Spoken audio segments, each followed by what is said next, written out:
लो दीदी, मेरे तो बर्तन भी हो गए, मेरा काम खत्म। पर अभी देखना, माँ जी आपको जरूर बोलेंगी कुछ अलग पकवान बनाओ। आपका काम नहीं खत्म होने वाला। स्वरा बेटी। जी माँ जी। ये लो, आ गई नई फरमाइश, जाओ सुनो।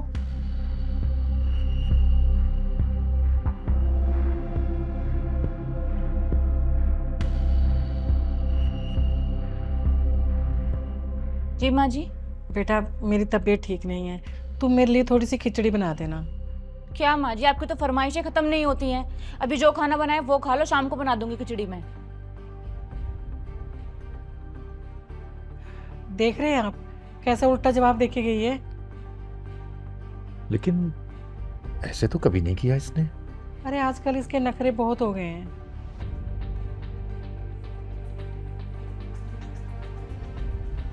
क्या हुआ माँ जी?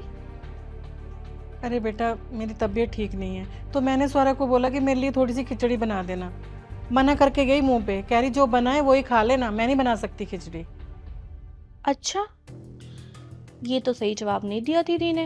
अच्छा कोई बात नहीं, आज जो बना आप वो खा लो, कल मैं अपनी खिचड़ी बना दूंगी। अच्छा ठीक है बेटा। देखो, एक ये है जब बोलती है ऐसे लगता है जैसे फूल बरस रहे हो इसके मुंह से, और एक वो है, अरे आग उगलती है आग। आप इतना मत सोचिए, मैं हूं ना आपके लिए। आपको जब भी जो चाहिए हो आप मुझसे कहना, ठीक है? अच्छा ठीक है बेटा।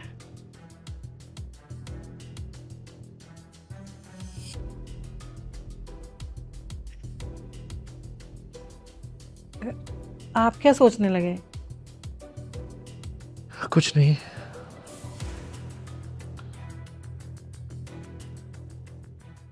हाँ मम्मी, आपने जैसे जैसे बोला था ना, मैं एकदम वैसा वैसा कर रही हूँ।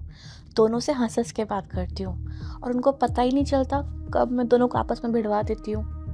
हाँ बस आप देखती जाओ, अब ये पूरा घर मेरी मुट्ठी में होगा और इन्हें लगता है कि मैं बहुत अच्छी हूँ। अच्छा चलो, अब मैं बाद में बात करती हूँ आपसे।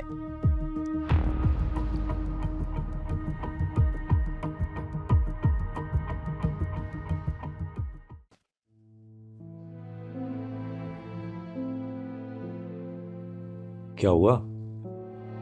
अभी तक गुस्सा हो? हाँ मुझे बड़ी बहू पर बहुत गुस्सा आ रहा है।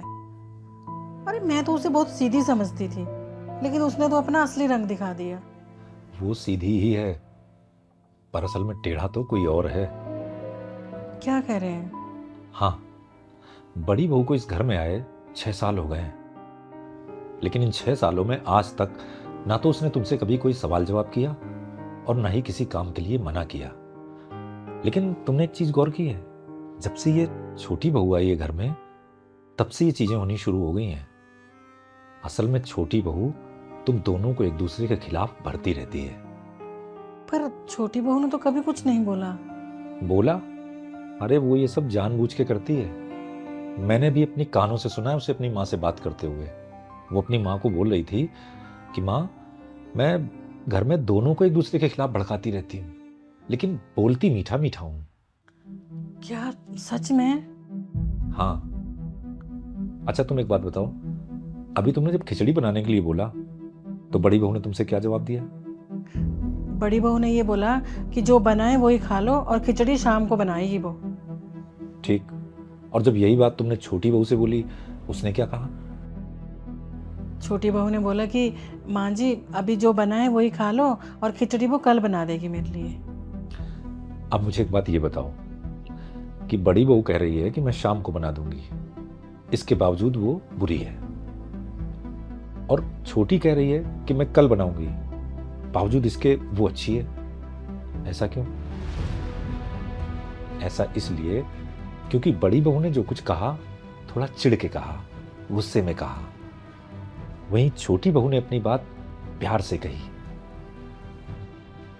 सुनो, मेरी एक बात हमेशा याद रखना, जोर से बोलने वाले से ज्यादा खतरनाक वो होता है जो कान में बोलता है।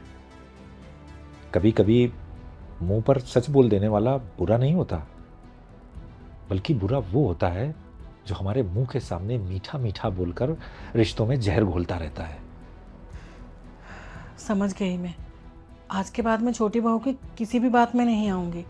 और मैं स्वरा को भी समझा दूंगी कि वो भी इसकी किसी भी बातों में ना आए। लेकिन जरा ध्यान से, आखिर छोटी बहू भी तो है, तो हमारे घर की बहू धीरे धीरे ढल जाएगी हमारे घर के माहौल में, कहीं घर की शांति न खत्म हो जाए। हाँ ठीक है।